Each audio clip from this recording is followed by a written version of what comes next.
Taste and see the goodness of the Lord. Today we look at Psalm 34 for the 21st Sunday of Ordinary Time in this year B. Today it's all about our senses. Tasting. Imagine tasting anything, right?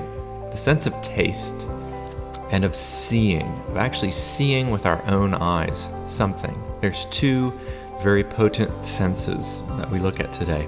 In August of 2020, the Pew Research Center came out with a shocking poll, and it really was shocking to the Catholic world. 31% of Catholics actually believe in the true presence of Jesus Christ in the Eucharist, on the altar during Mass. The remaining 69% believe this doctrine to be merely symbolic.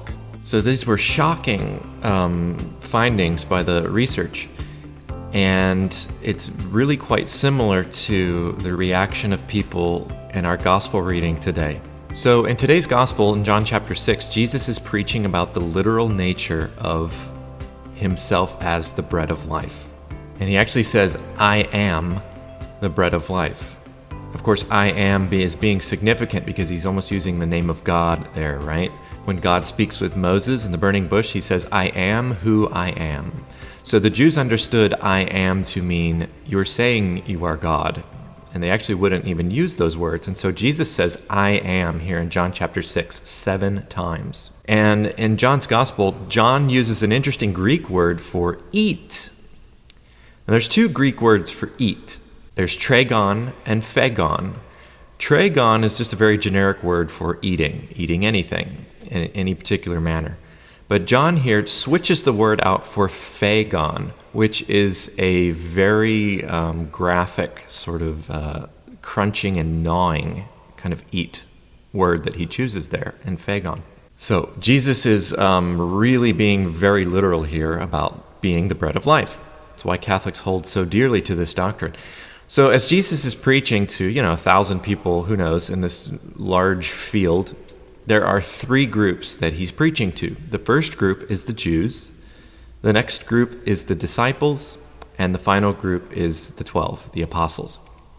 And their reactions are the most interesting part of this chapter of John's Gospel. So the Jews, they just are kind of there to get a read on this guy, Jesus. They got the Facebook invitation to this event, and they're interested to see what all the fuss is about. So they go and they listen to him preach. And most of them quarreled and left. They thought he was crazy. He's talking about eating him. The second group, the disciples, now this is a group of maybe a little over 200 people who had been following Jesus for a few years now. For a few years, and they'd seen miracles, and they'd heard him preach, him teach. Now he's preaching about this thing, the Eucharist. And so they listened to him. And today we hear in the gospel, this saying is hard. Who can accept it? Since Jesus knew that his disciples were murmuring about this, he said to them, does this shock you? Many of his disciples returned to their former way of life and no longer accompanied him. They returned to their former way of life. They left. That was their reaction. Now, not all of them, but many of them, the disciples, they left. They couldn't understand this teaching. This was a tough one. And he doesn't stop them. He lets them go. It's really kind of interesting. If he was speaking symbolically, I think he would have corrected himself, but he lets them go. So finally, the third group, the smallest, the 12, the apostles. He turns to them and he says this, do you also want to leave? Simon Peter says, Lord, to whom shall we go? Now, if the apostles would have left right there, everything would have been over. It would have been finished. Jesus could have gone on and preached as best he could, and he could have gone through his passion, his death, and resurrection, but there would have been no one to spread his message as he instructed. There would have been no one to go out and to teach all nations, baptizing them in the name of the Father, Son, and Holy Spirit. There would have been no church, no apostles, no message to be sent. But they stay. And maybe they don't completely understand it fully, but they give their complete trust in the Lord. So as you can see, of about all the 1,000 people there being preached to by Jesus, about 31%, I would guess, stick around. About 31% stay. And that was what's so telling to me about that Pew Research poll. About 31% of Catholics see Jesus in the Eucharist. This is a difficult doctrine. St. Thomas Aquinas knew how difficult this was, and as we sing Psalm 34, taste and see the goodness of the Lord, St. Thomas had something to say about this psalm response as it pertains to our senses and believing and in seeing. And this is what he says about Psalm 34. In the mystical sense, Christ changed his appearance when he changed his own sacrament, where the divine truth was hidden. So it's difficult to look up and see what appears to be bread, the accidents, what visually seems to be bread and wine. It's difficult to see that now changed, transubstantiated into what is actually the body and blood of Christ, the substance that has changed. And that's difficult. In his beautiful hymn, Tantum Ergo, St. Thomas Aquinas writes this, and I love this. On the cross, his divinity was hidden.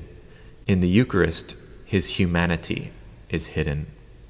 So this is our prayer this week, and every week we go to Mass, is that we may, yes, taste the Eucharist, but indeed see Jesus Christ's substance that is there, body, blood, soul, and divinity, in the Holy Eucharist. This is Taste and See.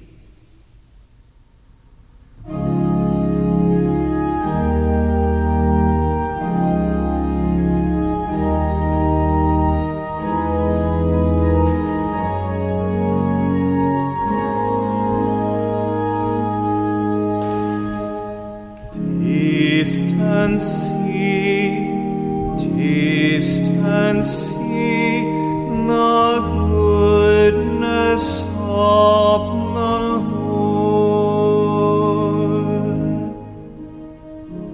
I will bless the Lord at all times. His praise shall ever be in my mouth.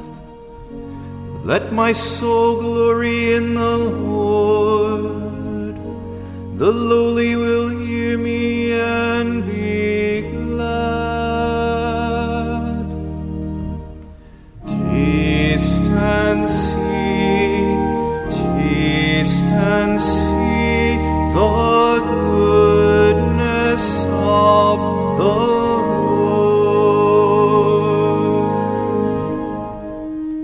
The Lord has eyes for the just, and ears for their cry. The Lord confronts the evildoers, to destroy remembrance of them from the earth. Taste and see the goodness of the Lord.